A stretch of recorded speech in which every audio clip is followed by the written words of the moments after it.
అమ్మ సడన్ గా కాల్ చేసి ఇంటికైతే రమ్మని చెప్పింది. ఎందుకురా అని అడిగితే రేపు కృష్ణాష్టమి మర్చిపోయావా, మన ఇంట్లో అన్నదానం ఉంటుంది కదా అని చెప్పింది. ఇంకా పనిలో పడి మా ఇంట్లో కృష్ణాష్టమికి పెద్ద పూజ ఉంటుందని నేను కూడా మర్చిపోయినా. ఇంకా ఎర్లీ మార్నింగ్ తొందరగా ఫ్రెష్ అప్ అయి బస్ స్టాండ్ కి అయితే స్టార్ట్ అయిపోయినా. తమ్ముడు వచ్చి డ్రాప్ చేశాడు. బస్ అయితే 4K ఉండాలి కానీ అప్పటికి రాలేదు. చాలా టైం వెయిట్ చేసాము. బస్ 4K అన్నారు, 4:30 అయినా రాలేదు. ఇంకా అలా వెయిట్ చేస్తున్న బస్ అయితే వచ్చింది. ఇంకా కండక్టర్ నన్ను అడిగిన బస్ ఎందుకు లేట్ అయిందని అంటే చిన్న పని ఉండే తమ్ముడు అని అన్నాడు. ఇంకా డ్రౌజీ ఫేస్ తో అలా వెళ్ళి కూర్చున్నాను. బస్ అయితే స్టార్ట్ అయిపోయింది. అప్పటికే వర్షం బాగా కురుస్తుంది. ఎక్కడికక్కడ రోడ్స్ అన్ని బ్లాక్ చేశారు.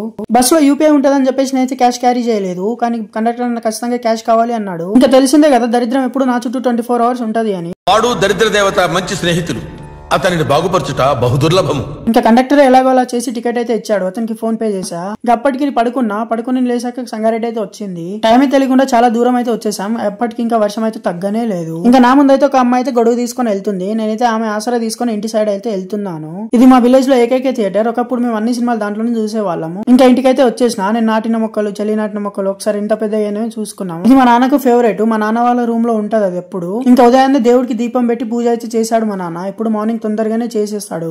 ఇంకా నేనైతే బాగా తడిచిపోయినా. బ్యాగ్ కూడా బాగా తడిచిపోయింది. అమ్మ ఇప్పుడు అన్ని తీసి ఆరేస్తుంది. ఇది నేను చదువుకున్న స్కూల్. అప్పట్లో తోప్ స్కూల్ ఇది. ఇప్పుడైతే మూతబడిపోయింది.